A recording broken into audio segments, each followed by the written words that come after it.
Police আমাদের উপর গুলি নিক্ষেপ করছে, টিয়ার শেল নিক্ষেপ করেছে এবং লাঠিচার্জ করেছে। পুরো দায়ভার আসিফ নজরুল ডক্টর ইউনূসকে নিতে হবে। কারণ বিগত সরকারকে ছাত্র সমাজ আমরা আন্দোলন করে হটিয়েছি।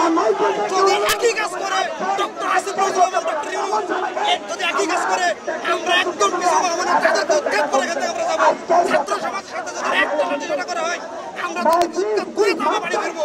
বলে দিলাম আসিফ নজরুলকে, আসিফ নজরুল স্যার আপনি বলবেন না, আপনি আজকে ক্ষমতা আছেন, ছাত্রদের জোরে আপনার ক্ষমতা যেতে বেশি সময় দেবো না, আপনাকে পূর্ণভাবে আলটিমেটাম দিয়ে দেবো। আমরা এখানে একদম সুশৃঙ্খলভাবে দাঁড়াইছি, দাঁড়ানোর পরে হঠাৎ করে আমাদের এই অপরাধ আমরা পুলিশের গায়ে আঘাতও করিনি, ওনাদের কোনো ইট পাটকেল আমরা কিছু মারিনি, কিন্তু হঠাৎ করে 3-4টে ককটেল মারা আমাদের অবস্থা খুব খারাপ। আপনাদের মাধ্যমে জানাতে চাই আমরা আমাদের যুক্তির দাবিটা বাস্তবায়ন এই ন্যূনতম একটি লিখিত প্রজ্ঞাপন অথবা লিখিত আদেশ আমরা চাচ্ছি। আমরা সেই লক্ষ্যে এখানে এসেছি। আমরা সম্পূর্ণ অহিংসভাবে আছি।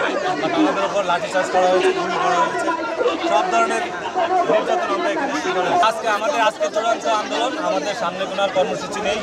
আমাদের আজকে প্রজ্ঞাপন দিয়ে গেলে আমরা আমাদের এখন আন্দোলনে বরঞ্চ আমরা শুভেচ্ছা মিছিল করবো এখানে।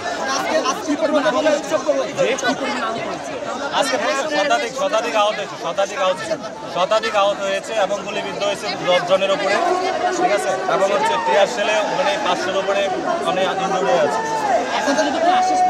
এখন পর্যন্ত কোনো আমাদেরকে আশ্বাস দেওয়া হয়নি রাষ্ট্রপক্ষ থেকে। আমরা প্রধান উপদেষ্টা বরাবর সাক্ষাৎ চেয়ে শান্তিপূর্ণ পদযাত্রা করছি, এখানে অবস্থান করছি শান্তিপূর্ণভাবে। আমরা প্রধান উপদেষ্টা সাক্ষাৎ চাই।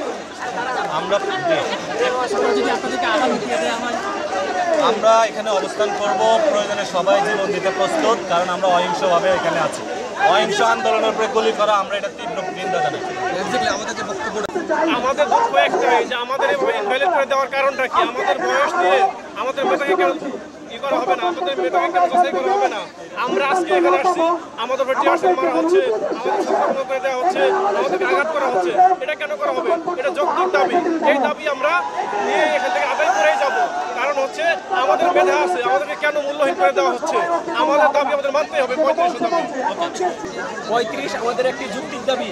এটা বিশ্বের আন্তর্জাতিক মানদণ্ড অনুযায়ী 100 প্রতীক দেশে চাকরিতে বয়সীমার সর্বনিম্ন হচ্ছে 35, দেশে উন্মুক্ত। সেই ক্ষেত্রে আমরা একটা যৌক্তিক দাবির জন্য দীর্ঘ 12 বছর আমরা এই অহিংস আন্দোলন চালিয়ে যাচ্ছি।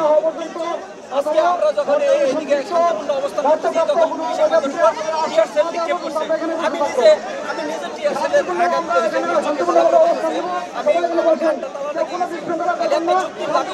যে বৈষম্যের জন্য আমরা দ্বিতীয় স্বাধীনতা সেই বৈষম্য যদি এই দেশে স্বাধীনতা বলে কি আমাদের যে ভাইয়েরা তাদের